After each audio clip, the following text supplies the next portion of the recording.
Yo, what's going down, Green Screen Entertainment fans? Your homie Jay Green coming in hot right now with my review for Cocaine Bear. Now, before we get into the review, I wanted to say right quick, my bad for last week not being able to give you my full thoughts and opinions on a brand new Ant-Man Quantumania film. In my efforts to build this channel, I am trying to be as consistent as possible when I'm dropping reviews and content. However, I am human and life does happen from time to time. And last weekend when Ant-Man Quantumania came out, it just happened to be the same weekend of my 1-year anniversary, our baby shower, and my wife's mom and brother basically staying with us for an entire week. So no matter how much a hustler I am, ain't no way I was about to hustle my way out of good husband responsibilities. Now with all that said, I appreciate those of y'all out there who took the time this week to tune in and hang out with your homie while I speak on the latest directorial efforts from one Elizabeth Banks. Now you may remember Elizabeth Banks from directing such films as Pitch Perfect 2 and 2019's Charlie's Angels, or as Effie Trinket from the Hunger Games films. But if we're being honest, she's always gonna hold a special place in our hearts as a do-it-yourself chick from 40-Year-Old Virgin. Are you looking for something? Is there something I should be looking for? Maybe it depends on what you like. What do you like? We have a great section of do-it-yourself. Do you like to do it yourself? Sometimes. I mean, if the mood strikes. How is the mood striking you now?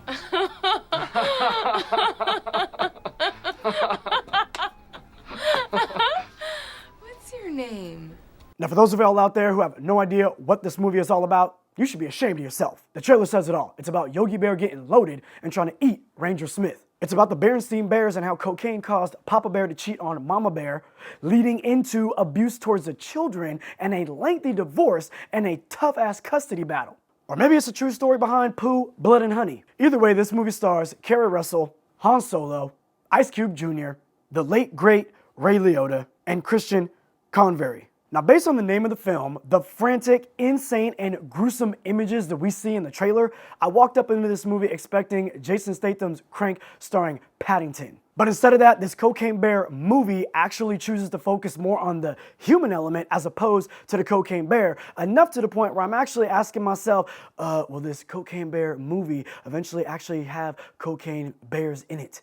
And it felt like that the human characters that we're watching were written to be as interesting or even as quirky as you would see in a Tarantino, James Gunn, PTA, or even a Coen Brothers film. But to me, the fact that we're really kind of focusing on the human element to move this story along just felt unnecessary in a film titled Cocaine Bear. And to me, most of the humor and some of the intriguing quirks and traits of these people wasn't really that entertaining and kind of fell flat to me. Not to the point where I would consider this a bad movie, but definitely to the point where because of the ratio of human to cocaine bear moments, it took this film from the potential of a crazy, fun, frantic thrill ride of animalistic mayhem to the loosely based on true events story that it is. When Baloo pops up on screen acting like a combination of Armie Hammer and Charlie Sheen when he's on Tiger's Blood, this movie is great. The tension and suspense of knowing that there's this impending doom that's like lurking in the bushes not too far from you is hella high and real. The kills are gruesome and entertaining, and the drawn-out ambulance scene that we see in the trailers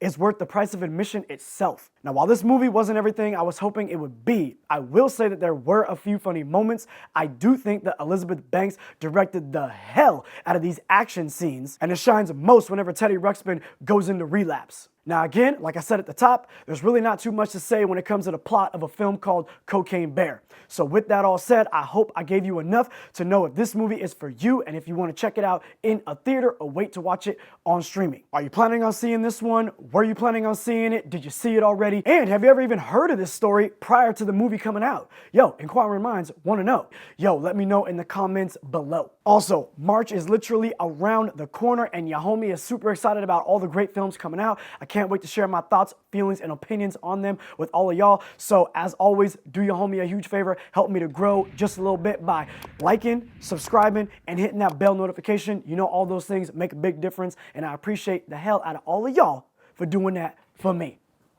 Thank you. Your homie, Jay Green, I'm out.